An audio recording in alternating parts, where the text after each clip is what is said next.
I'm itinerant voice actor Carl Bishop, and I have the extreme pleasure of talking to Nancy Cartwright today, the voice well known for, among other voices, Bart Simpson. How's it going today? Hey, good, Carl. Glad to be here. Well, how much of your personality is in Bart, would you say?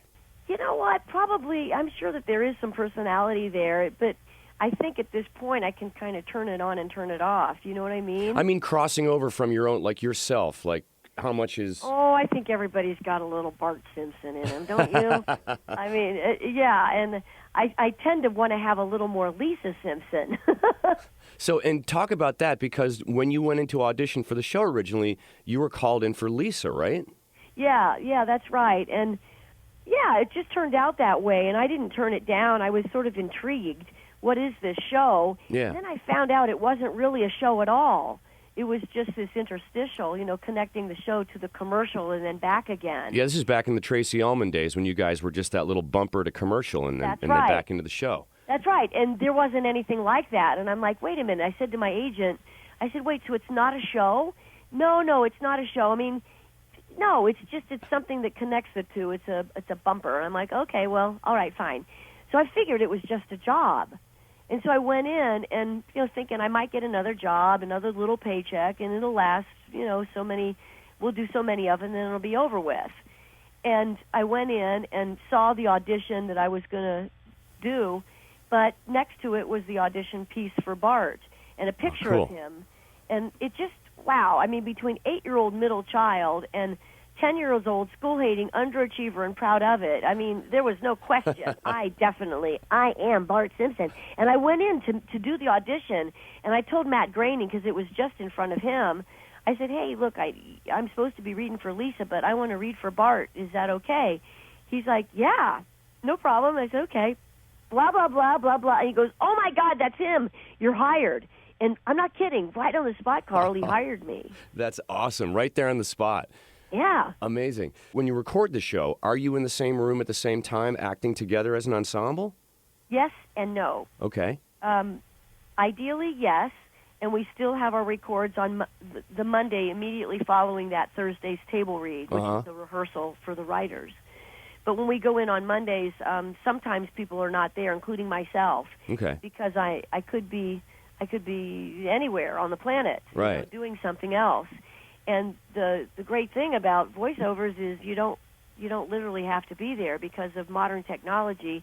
I can just go to a local studio and they can remotely record me, I know the feeling, Nancy. I have a studio at home, and it's very convenient. Yeah, like what we're doing right now, man. Exactly. So how much improv happens when you guys are in the room? Yeah, sure, absolutely. Eat my shorts is a famous line that I had ad-libbed, and certainly Dan has done ad-libs, and Hank, and all the guys have done it, Sometimes you just throw something out, and I don't have any say as to whether they're going to keep that ad-lib or not. And right. Honestly, it doesn't even matter. Yeah. It doesn't matter to me. If it helps the show, great. If it doesn't help the show, that's fine, too. Right. Whatever helps the show. And one of the biggest creators of cartoon characters of all time, Chuck Jones, the animator who did Bugs Bunny, among Daffy Duck. Coyote. Yeah, Wile E. Coyote. He took you under his wing. You worked with him, and now the art that you're doing kind of reflects that classic animation style, right? Can you talk about it? Yeah, I did have the pleasure of working with Chuck when he was, he was about 87 years old, and bless his heart, he was so charming, and I love that he flirted with me, and he kind of still had it for the ladies. He was so sweet. Awesome. And my dad's kind of the same. It's a charming quality that he has or had. And anyway, we did this show, and since that time, I had connected with his daughter Linda and his grandson Craig. But they saw my artwork, and they invited me to do this exhibition, and also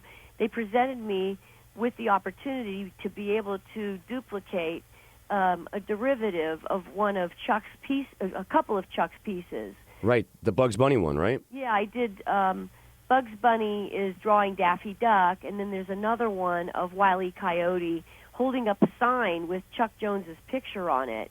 And I don't think I've done. That thing was so challenging. And Cool. It actually, if you squint your eyes, if you're up close, you kind of got to squint your eyes to see that it's Chuck, because it's just little swatches of paint that put shadow in that when you back up, then you can see it's Chuck Jones. Oh, neat.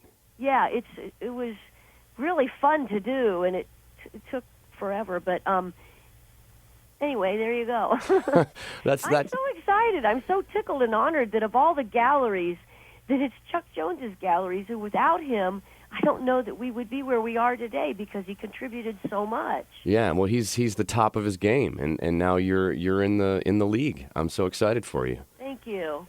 Is Bart there with you by any chance? Oh, yeah, man. He's with me all the time, Carl. Dude.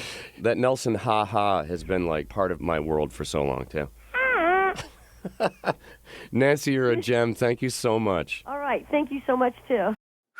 Well, that's it. Another episode of The Itinerant Voice Actor with me, Carl Bishop. Special thanks to Johnny and Robert at Wise Brother Media, celebrity booker Paul Adamo, my partner in crime David Levin at Brainstorm Inc., and the super talented Noel Honig at the Drawing Room NYC, who created the logo for us. More episodes of Itinerant Voice Actor coming soon. Thanks for listening.